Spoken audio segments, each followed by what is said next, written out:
Hello everyone, welcome to my YouTube channel. In this video, we are proceeding into talking about the executive branch by focusing on presidential term limits, which are limits on how long a person can serve as president. This is important because term limits are about preventing someone from being in a public office position forever, which can influence if our society stays static or allows new leaders to make transformational change.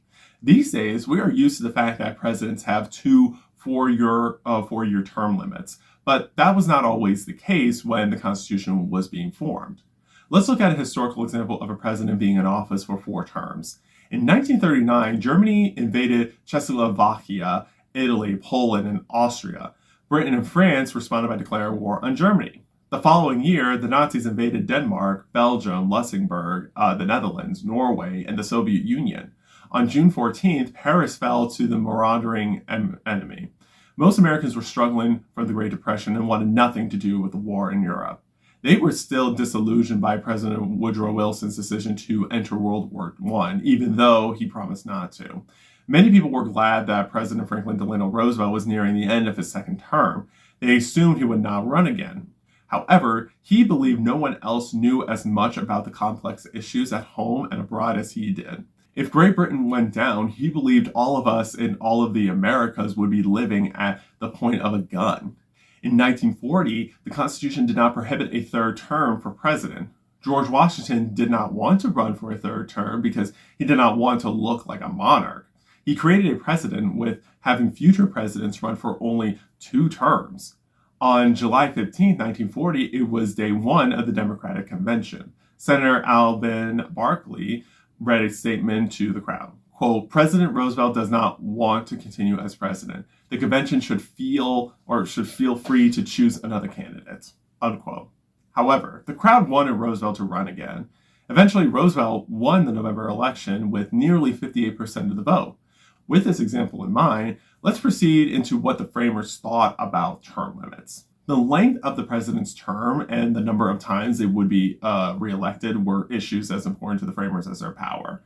After all, they did not want the president to turn into another version of a king they fought hard against in the Revolutionary War. After months of negotiating, voting, delaying, and debating, the framers finally settled on a term for 4 years. But they did not deal with whether the president could be reelected, let alone for the number of terms. It was not until 1947 that Congress proposed the 22nd Amendment, which was adopted in response to FDR winning a 3rd and 4th term. Keep in mind that FDR stayed in office until he died in 1945, but with the passing of the 22nd Amendment in 1947, he was the first and last president to be elected to the presidency 4 times. Roosevelt's prolonged presidency might have been exactly what some framers feared, a monarchy. The 22nd Amendment resolved that, but it comes with a downside. This limit could hinder us in times of war or other catastrophe. At these times, we might need a knowledgeable and experienced leader, but we might not be able to keep them. On the other hand, term limits can be important for terming out presidents who do more harm than good, and it gets us to change our presidents. Still, other presidents also considered running for more than 2 terms. One, it was Ulysses S. Grant, who wanted to run for a 3rd term in 1880, but his party refused to nominate him. 2, it was Theodore Roosevelt, FDR's distant cousin, who ran unsuccessfully for a 3rd term in 1912 as a third-party candidate after being out of office for 4 years. So, presidential term limits are aimed to avoid the possibility of having one person rule over the United States for the rest of their lives.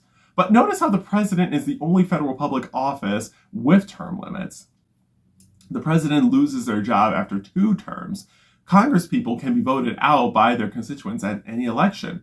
But judges are a different matter. The Constitution states, quote, "Judges both of the Supreme and inferior courts shall hold their offices during good behavior," unquote. The term good behavior is not identified, but is taken to mean that judges cannot be impeached simply because they hand down an unpopular decision.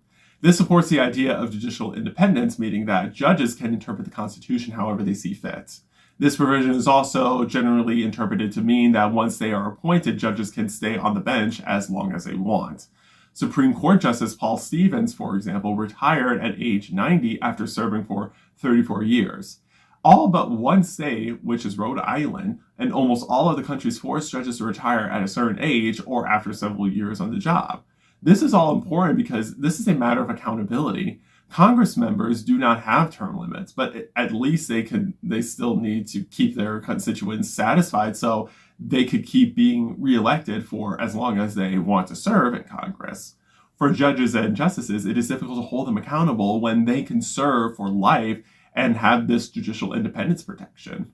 There are some ethical questions and concerns when judges and justices interpret constitutional provisions and potentially make a ruling that does more harm than good to the rest of the country. To be clear, I am not talking about a disagreement with a ruling. I am referring to rulings that have lots of stakes involved in a decision where people's civil rights get limited. Access to resources gets restricted, or anything that is morally at stake.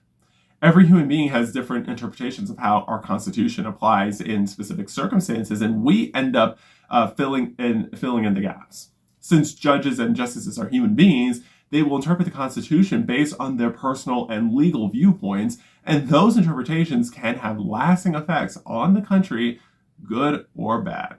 In fact, their interpretations can say something is either constitutional or unconstitutional. Also, we have to pay attention to the judges and justices' conduct outside of court. If they do something illegal or unethical that calls into question their legitimacy, then we need measures to investigate them and hold them accountable.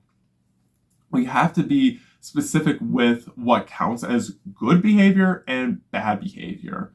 This is so the judicial branch does not have too much independence, because we have to check them as we do with the legislative and executive branches, especially since federal judges and justices get appointed by the president instead of elected by the people. So we have to hold them to a high standard by making sure their rulings help preserve and expand our institutions and civil rights instead of dwindling them. So how do other places handle term limits? Let's do some comparisons. Only 14 states allow their chief executives or governors to serve as long as the voters allow them to stay in office. The other 36 states impose various term limits, and some bar governors from serving more than twice.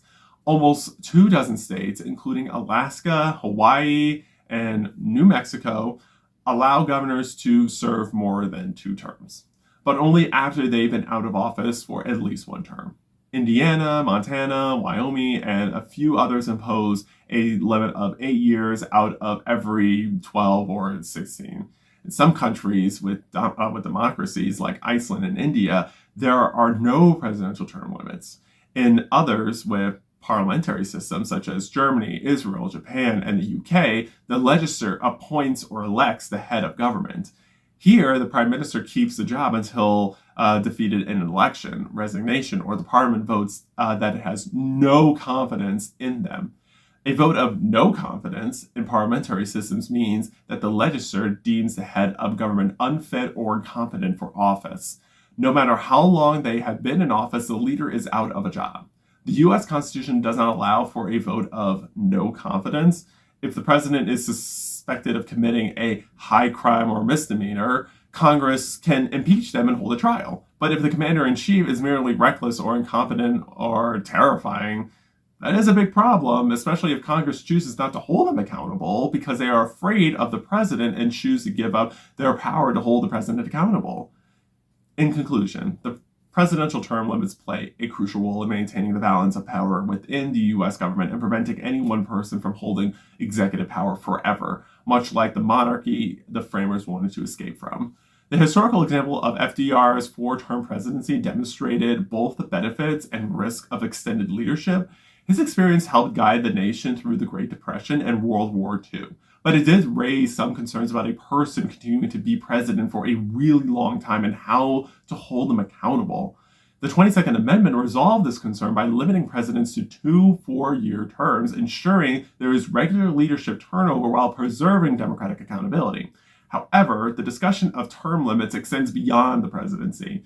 Members of Congress do not have term limits, but they still rely on voters for re-election. But judges and justices do not have term limits. Instead, they continue to serve as long as they have good behavior, but this vague term and lack of clear accountability mechanisms for their conduct and decisions highlights an ongoing challenge in maintaining checks and balances across all branches. While judicial independence is essential for interpreting the Constitution without any partisan pressure, it must be balanced with legal and ethical oversight to prevent abuse of power. After all, human beings need to hold each other accountable, so power does not cause us to make bad decisions.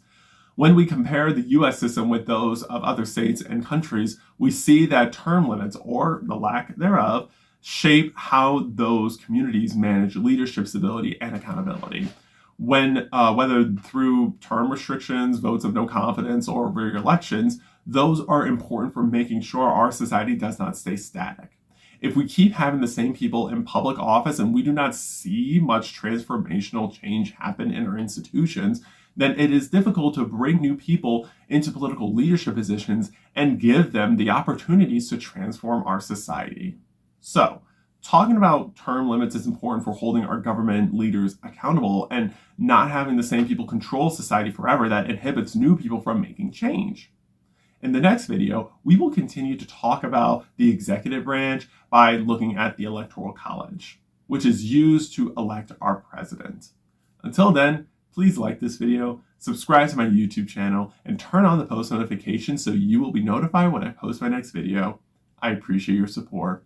Remember, you are powerful, you are capable, and you are the changemaker our society needs. Thank you so much for watching this video. I will see you soon.